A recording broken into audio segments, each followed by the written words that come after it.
रामाय रामभद्राय रामचंद्राय वेदसे रघुनाथाय नाथाय सीताय पतये नमः।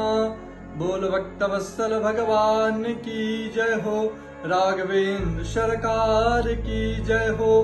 सभी भक्तों को राधे राधे, हर हर महादेव। मैं सुयश त्रिपाठी राम बाबा आज आपको मन और तन की विशेषता बताते हैं। हम अपने तन को कैसे शुद्ध कर सकते हैं।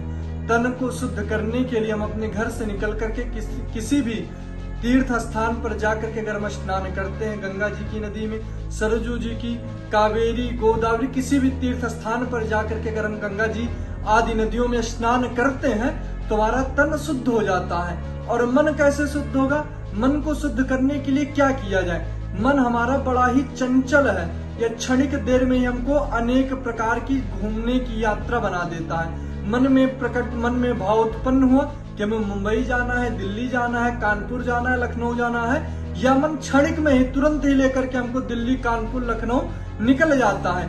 या मन भगवान की तरफ तो मुड़ता ही नहीं है, क्योंकि मन बड़ा चंचल है। इसको किस तरह अपने कंट्रोल में करें, किस तरह इस पर काबू पाएं? क्योंकि जब तक इंद्रियां हमारे वश में नहीं होंगी तब तक कोई भी कार्य संभव हो ही नहीं सकता है।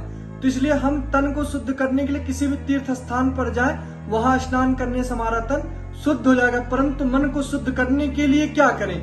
एतस्मात् परम किंचन मना शुद्धई न विद्यते जन्मांतरे भवेत् पुण्यम तदा भागवतम लभे।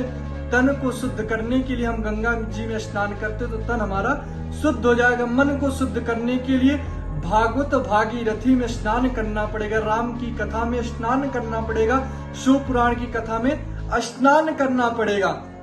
और तन शुद्ध करने के लिए हमको जाना पड़ता है। और मन शुद्ध करने के लिए जिस दिन भी हमारे मन में विचार आए कि हम कथा का श्रवण करेंगे, उसी दिन से हमारा मन धीरे धीरे शुद्ध होना आरंभ हो जाता है। हमको तन शुद्ध करने के लिए जाना पड़ेगा। मन को शुद्ध करने के लिए अपने घर पे ही हम अपने मन को शुद्ध कर सकते हैं। और जब यह कब शुद्ध होगा? जब हमारे जन्म जन्मांतर कल्प कल्पांतर के पुण्यों का उदय होना, जब यह पुण्य उदय होगा तब ही जाकर के हम भागवत भागीरथी में स्नान कर सकेंगे।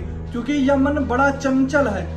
पूजा करने जैसे ही बैठता है तो उसके मन में अनेक प्रकार की बाधाएं उत्पन्न होने लगती है। कभी बैठे बैठे पैर में दर्द होने लगता है, कभी 5 मिनट 2 मिनट के बाद ही मन हट जाता है, कह रहे जल्दी करो, यहाँ से चल के दूसरा कार्य करते हैं। यह मन कभी दिल्ली घुमाता है, कभी मुंबई घुमाता है, कभी लक्ष्मी के पीछे भगाता है, अनेक प्रकार के पीछे घुमाता है हमें। और अगर भगवान की तरफ बैठना चाहे, भगवान का पूजा करना चाहे, गुरु मंत्र का जप करना चाहे, हनुमान चालीसा का पाठ करना चाहे, तो यह मन हमें करने नहीं देता। यह उस तरफ से मोड़ करके दूसरे कार्यों में हमें विस्मृत कर देता है। इस माया मोह के पर्दा से हमारा पीछा कैसे छूटेगा?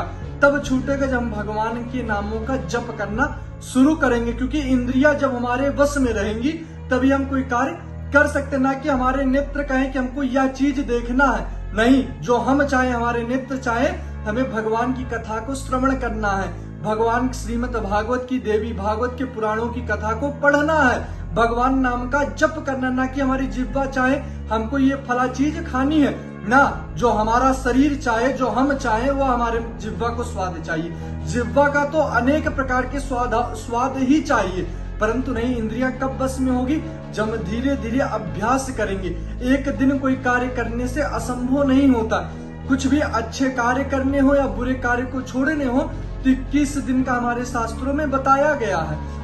अगर कोई कार्य हम 21 दिन तक कंटिन्यू करते हैं तो वह कार्य हमारा धीरे धीरे अग्रसर हो जाता है। जिस दिन से 21वां दिन पूरा होता है, चाहे वो भगवान की भक्ति हो या कोई और कार्य हो, अगर हमको बंद करना है तो धीरे धीरे छूट जाएगा, उसकी तरफ मन ही नहीं लगेगा। इसलिए हमको प्रत्येक दिन प्रातः काल उठ करके पूजा कक्ष में जाकर के भगवान नाम का जप करना है। भगवान नाम राम हृदय शिव शिव हृदय, राम भगवान राम ही शिव है, शिव ही राम है। और कृष्ण सब एक ही है वास्तविकता, बस अपना अपना स्वरूप है, अपना अपना मन है। जिनको मर्यादा पुरुषोत्तम राम पसंद है वो राम जी के चरणों में जाए, जिनको छैल छबीले पसंद है वो कृष्ण के चरणों में जाए, जिनको हमारे भोलेनाथ भोले भंडारी पसंद है वो भोलेनाथ की शरण में जाए। वास्तविकता तीनों एक ही है, बस अपना अपना स्वभाव है, अपना अपना मन है कौन किस स्वरूप में भगवान को देख रहा है। जो छैल छबीले लोग हैं उनको भगवान कृष्ण के चरणों में जाना चाहिए, उनकी पूजन भजन करना चाहिए, ना कि दिन भर बैठ करके आप भगवान नाम का जप करो। और आप दिन भर बैठ करके अगरबत्ती मंदिर में दिखाते हो, अगर आपके हृदय में छल कपट इत्यादि चल रहा है तो आपकी पूजा करने का कोई भी मतलब नहीं। आप 10 ही मिनट भगवान को दो, परंतु वह 10 मिनट ध्यान पूर्वक मन पूर्वक भगवान की तरफ हट करके किसी के भी चरणों में ना जाए। किसी भी प्रकार से भगवान को भजो, कामस्तु वासुदेवांशो, भगवान को आप किसी भी भाव में भजो, भगवान हमारा कल्याण सुनिश्चित करते हैं। प्रेम भाव से भजो, वैर भाव से भजो, मित्र भाव से भजो, पिता भाव से भजो, किसी भी भाव में बस भजो, भगवान हमारा कल्याण सुनिश्चित करते। इसलिए अपने मन को भागवत भागीरथी में जब हम स्नान कराएंगे तभी हमारा कल्याण सुनिश्चित होता है। बोल भक्त वत्सल भगवान की।